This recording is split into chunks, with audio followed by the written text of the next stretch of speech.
Welcome, in front of me is a OPPO A15s, and today I will show you how you can insert a SIM and SD card into this phone.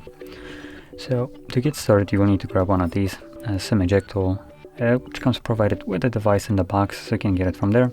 Additionally, if you can find it, you can also use a paper clip, straighten on one of the ends, and it should work just as well. So once you have one of those, you want to pop out the tray, which is located on the upper left side of the phone, so right over here. Once you push the pin in, the tray will pop out. And on the tray you have space for 2 different SIM cards and 1 SD card, each slot being dedicated for the said card. So I'm going to be using one of each, like so, and from there we can insert it back into the device. There we go, and the cards should start working automatically. So let's give it a second, and there we go, there's the pin for the SIM card.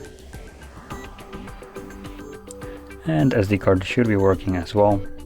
See if there's any kind of notification. Looks like there isn't, so I'm gonna navigate into storage if I can find it.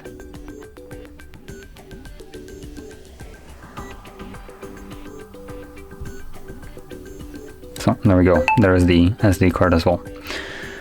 So that is basically how you would insert your SIM card and SD, and if you found this very helpful, don't forget to hit like, subscribe, and thanks for watching.